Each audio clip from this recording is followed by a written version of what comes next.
না পারে কে? কেউ যেটা দেখে না দেখে কে? কেউ যেটা শোনে না শোনে কে? সে আল্লাহর জন্য আমরা সবাই পড়ছি আলহামদুলিল্লাহ।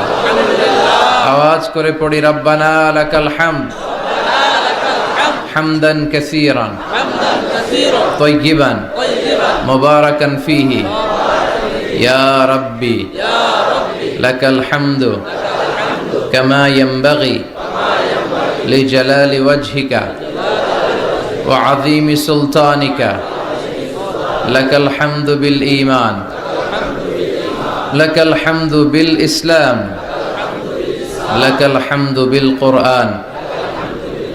আমরা প্রশংসা করলাম কার? সব সময় প্রশংসা করতে হবে কার? খাওয়ার সময়, ঘুমানোর সময়, টিভি দেখার সময়। টিভি দেখেন না আপনারা? দেখেন না কেউ? কেন দেখেন না? টিভিতে ভালো ভালো প্রোগ্রামগুলো দেখা যাবে, ঠিক কি না? আসলে টিভির কোনো দোষ নাই। টিভিতে যদি ইসলামিক প্রোগ্রাম দেখেন ওটাতে সওয়াব আছে না নাই?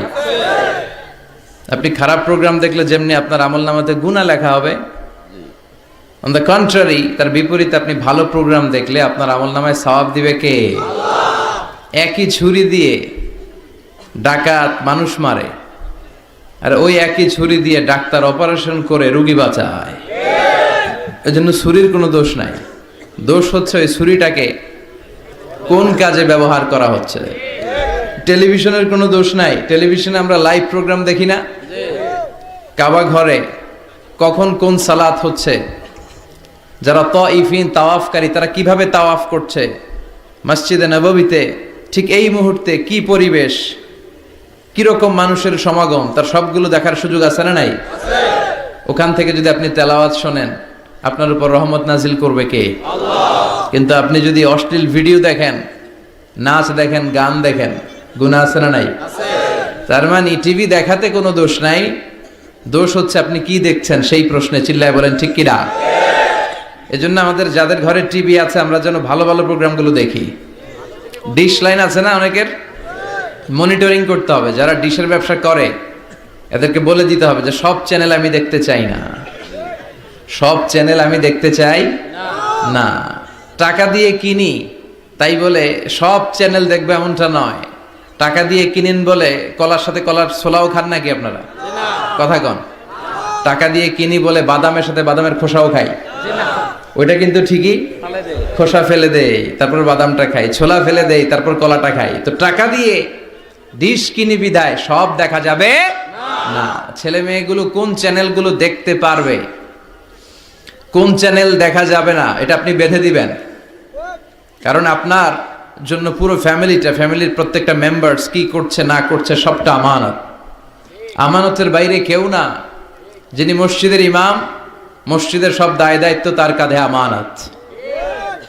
যিনি ঘরের ইমাম, আর রিজালু কাওয়ামুনা আলান নিসা, একটা ঘরের লিডারশিপ দিবে পুরুষেরা, বাবা, ওই বাবার কাঁধে ঘরের প্রত্যেকটা ফ্যামিলি মেম্বার্স হচ্ছে আমানত।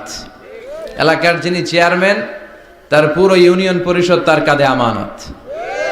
যিনি member of the parliament, MP, এই পুরো নির্বাচনী আসনে যা যা দায় দায়িত্ব আছে তার কাঁধে আমানত। যিনি মন্ত্রী তার মন্ত্রণালয়ের সবকিছু তার কাঁধে আমানত। যিনি প্রধানমন্ত্রী এই 56,000 বর্গ মাইলের প্রতিটা ইঞ্চি তার কাঁধে আমানত। এটা একটা ব্যাপক বিষয়। এজন্য আপনার ছেলে কোন পথে চলে, কার সাথে মিশে, টিভিতে কোন চ্যানেলটা দেখে, এই ব্যাপারে কিয়ামতের দিন আপনারা জিজ্ঞেস করবে কে? আল্লাহ। কুল্লুকুম রাইন ওয়া কুল্লুকুম মাসউলুন আন রাইয়াতি। তোমরা প্রত্যেকে দায়িত্বশীল, আর প্রত্যেকের দায়িত্বের ব্যাপারে জিজ্ঞেস করবে কে? আল্লাহ। আমরা যেন আমাদের প্রত্যেকের দায়িত্বের ব্যাপারে সচেতন হই। আর এই টেলিভিশন দেখাটা এটা যেন ভালো কাজে লাগাই, আজে বাজে চ্যানেল যেন না দেখি। রাজি আছেন সবাই? আল্লাহ তুমি সহি সমাজ দান করো, আমরা পড়ি আমিন।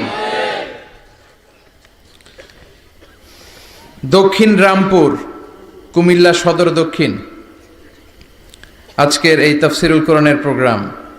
আমার আগে কথা বলেছেন আল্লামা আবু নাসর আশরাফি, হেড মুহাদ্দিস, হাজীগঞ্জ কামিল মাদ্রাসা, চাঁদপুর। চমৎকার কথা বলেছেন। আমি দেখছিলাম যে হুজুরের সাথে আপনাদের কানেক্টিভিটি এত বেশি, একজন বক্তার সবচেয়ে বড় দায়িত্ব হচ্ছে to make a huge connectivity with him and with his audience. তার শ্রোতার সাথে স্পিকারের কানেক্টিভিটি, চোখে চোখে কথার দরকার আছে না নাই? ইঙ্গিত দিলেই শ্রোতা বুঝে যায়।